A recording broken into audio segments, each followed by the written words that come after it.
Many shall be purified, made white, and refined, but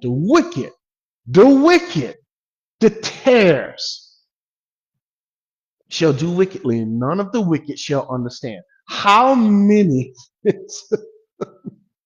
Look, I'm not laughing because it's funny. I'm laughing because people just don't get what God is saying right here. Listen to what he's saying. Hey, there are going to be people who are going to be purified. How do you be purified? By the Spirit of grace, by the new birth. And they're going to be, listen, made white. You don't get white on your own. And then they are refined. What does that mean? They live a life that is pleasing to God. All the time? Of course not. You can't. You can't even keep the first and greatest commandment. But you strive to live a life that is pleasing to God. But on the other hand, there are these people that God says are tares. What about them? Will they be converted? Not according to the book. The book says they are the wicked. You mean to tell me God isn't going around trying to save them? No. No. Kevin, I can't believe it. Doesn't matter what you believe. What does the book say? Does the book say God is going around trying to save those people? No, it doesn't. What does it say? It says they shall do. There's some things that these people are doing, and there are some things that they will continue to do. What did God say that they're going to continue to do? They're going to do wickedly. Are they going to believe? Are any of these people going to believe? You say, maybe. Where do you read that at? Is that what God say? Or is that what you say? You see, that's the difference. And that's the problem when people read the book. When people read the book, they go and they look at it from their own wisdom, from their own knowledge. They substitute their word for God's word. But the book says there are many that are going to be purified, white, and refined. Then there are going to be a certain group that are wicked, currently wicked. And then they're going to do some other stuff. God says it's going to be wicked also. But then he makes this incredible statement about these people right here. Will they be saved? None. None. How many? None. According to God, of the wicked shall ever understand. Who said that? Did Kevin say that? No, I didn't say that, friends. Who said that? God said that. So will they ever come to God? No. Why not? Because God said, I'm not going to save them. I'm going to leave them in their sins. Why in the world would God do that? To the praise of his own glory. What? Kevin, you're losing it. No, I'm not losing it. You haven't read the book. You need to go read Ephesians. Start with chapter 1. You need to go read Romans 9, 10, and 11. That's what the book teach. If you want me to teach something else, go watch somebody else. I'm not going to do it. I'm going to stick with what God says. But there's another group. Who? The wise. Who are the wise? They're the many that are purified. What about those people? These wise people are going to understand. Why? Because they're purified and they're white and they're refined. Do they understand because they're smart people? Get out of here, man. There's no smart people. Everybody's dead in trespasses and sins. You got to get life first. You got to be purified first. So no smart people. I'm not smarter than somebody else, so I came to Christ because I was smarter than them. To look at the gospel and believe. That's ridiculous. Nobody does that. You can be dead as an infant, dead as a teenager, dead as somebody in their 20s, dead as somebody who's in their hundreds. And you all have the same problem. You're dead and you need life. The dead baby is just as smart as the people who are in their hundreds. Time that the daily sacrifices is going to be taken away and abomination of desolation is set up. There shall be 1,290 days. Whoa. Time out, Daniel. Wait a minute. What do you mean 1,290 days? I thought the book of Revelation told us that it was 1,260 days. Daniel, and didn't you say the same thing? Yeah. Yes, he did.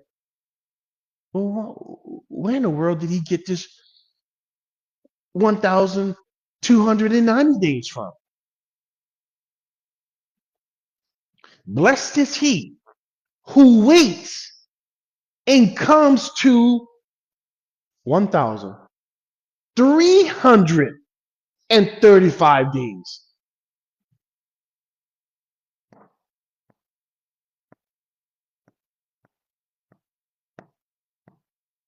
Wait a minute, folks. We have 3 sets of dates given to us by Daniel. That's a problem. Unless the scriptures tell us what all this means. And it does. But you go your way till the end, for you shall rest. What do you mean rest? He's going to die physically and go to heaven. He's going to get his eternal rest in heaven with Christ. And will arise. That means he's going to get his body, a new body and a new soul. To your inheritance at the end. This is the judgment. Everybody is going to get their own inheritance. That's what Peter told us over in 1 Peter. It's an inheritance that does what? Never fades away. Reserved in heaven for you if you are a believer. Now, look at what Revelation says. This is where I get the 1260. 1,260 days. 1,290 days. Wow, 3 sets of dates. But leave out the court which is outside the temple, and do not measure it. This is coming from Revelation 11. For it has been given to the Gentiles, and they shall tread the holy city underfoot for 42 months. What is 42 months? 12,060 days. That's what 42 months is. And he was given a mouth to speak great things in blasphemies, and was given authority to continue for 42 months. So 3 times we're given this 1,260 days. Once we're given 1,290 days, and once we're given 1,335 days. What in the world is Daniel in Revelation talking about?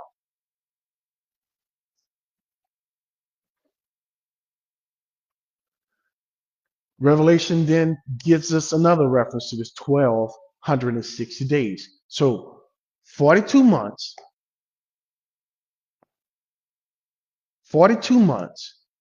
equals 3.5 years, which equals 1,260 days. Got it? The Lord tells Daniel over there in Daniel chapter 12, verse 7, we just read it, there will be time, times, and a half of times. So time is 1, times is 2, and a half of time is a half. That equals 3.5. So 3.5 years. 3.5 years equals 1,260 days. So we have that. Bam. That's number 1. Good. Okay.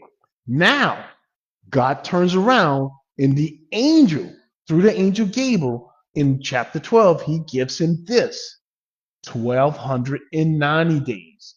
And then Gabriel gives him another set, 1,335 days. Now, where do we find these different events taking place?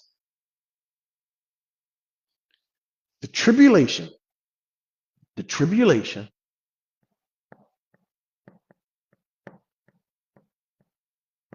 or should I say the great tribulation, or the final 3.5 years of the tribulation, lasts that long. Then there's a pause. This is the pause. What's the pause for? The pause is for this right here. You have to go over to Matthew chapter 25, where God is now judging the virgins. You say the virgins? Yes, the virgins of Israel. The church is already in heaven, came back with Jesus Christ at the end of the tribulation in Revelation chapter 19. The virgins here is a representation of Israel. They're going to be people who make it through the tribulation, both saved and unsaved. So God is going to take 30 days. Why 30 days? He's going to take 30 days to judge Israel. Remember what he told the disciples. You guys are going to sit on thrones and you are going to judge Israel. The next one that comes up here is this right here. Right here. So what is this right here? This additional, so 30 days for judgment. Then we got an additional 45 days. Where's that coming from? That's coming from this right here. Matthew 25, 14 through 30. So first, you got the virgins being judged. Then you have the talents being judged. And then there's a transformation of the earth that happens over in Isaiah chapter 11, starting at verse 6 through 12. And then again, 6 through 12. And then again in Isaiah 65, 17 through 25. God talks about how he's going to transform the earth during that period of time. And it's going to happen through this in this 45-day period. And Micah also talks about it. The Old Testament prophets tells us about this time.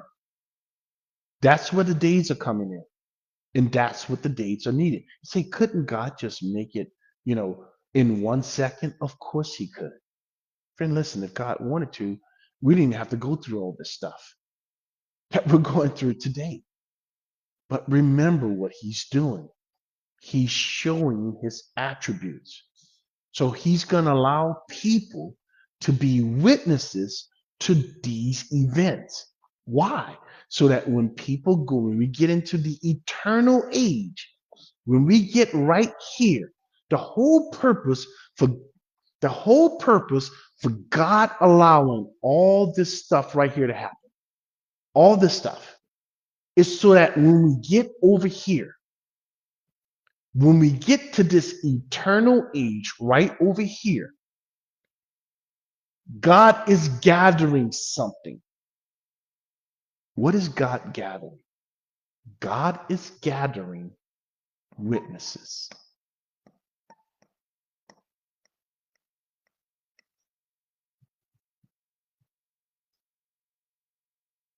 Witnesses? Yes. In this new heaven and new earth, there are going to be people born, just like you and I were born. The difference is they're going to be born without sin. So they would never know the depravity, the total, absolute, and complete depravity of a sin nature. They will never meet a sinner. They won't even know what a sinner is. They're going to find out because we are going to be singing about it throughout all eternity. And they're going to ask us, what in the world are you singing about? And we're going to tell them. We're going to tell them about what happened. No, you're not going to get into all the mess. You're going to just tell them about the gospel. That's what you're going to tell them. They're going to be able to be eyewitnesses. God is going to allow people to be eyewitnesses to these events. And we're going to be able to recall that to the people who's going to be there in the future. That's what God is doing, friends. God is currently collecting witnesses for this period of time right here. So that when those people hear, when these people right here in eternity, when they start listening to God talking about his attributes,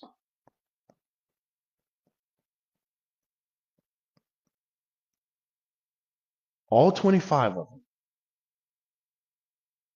they're going to do exactly what the angels did. God, how do I know that's true? There's no reason for you to show me mercy. There's nothing wrong with me. There's no reason for you to pour out wrath on me because I did nothing wrong. I have no sin. There's no reason for you to forgive me because I have no sin. How do I know that you are forgiving God? How do I know that you're long suffering when there's nobody sinning against you so that you can show long suffering? God's going to say, come over here, Kevin. Tell them about my grace. Come over here, John. Come over here, Susan. Come over here, whatever your name is. Tell them. Explain to them how I'm merciful, how I'm full of grace. Tell them about my compassion. Tell them about my goodness. You see, that's what's happening right now. The fact that you and I have the first fruits of Jesus Christ, the new birth on the inside, yet we're not perfect. Yet God still look at you in Christ as though you are. You're going to be able to be a witness to these people in the future about God's amazing grace, about God's loving kindness, about God's forbearance, his endurance, all his wonderful attributes. What a loving and kind God we serve. How awesome is his plan. All right, friends, we're going to end it there because now we're going to transition into 2 Thessalonians chapter 2. So when we come back, this is where we're going to pick up and we're going to see what God is doing here today so that you and I can recognize what time we're in and we can declare it so that in the future people would understand what's going to happen. These kind of videos and the things that you do and say to others, friends, please share the gospel with others. Please share the things that you're learning with others. You don't know who's going to make it into the tribulation. You don't. Peradventure, God would use something you say to these people to remind them of Christ, that you gave them the gospel, And God used that to save them. That's how God is saving people today, through the preaching of the gospel. I pray you would take your part and do it and preach the everlasting gospel to the ends of the earth. All right, friends, thanks for joining us, and you take care, and we'll see you next time.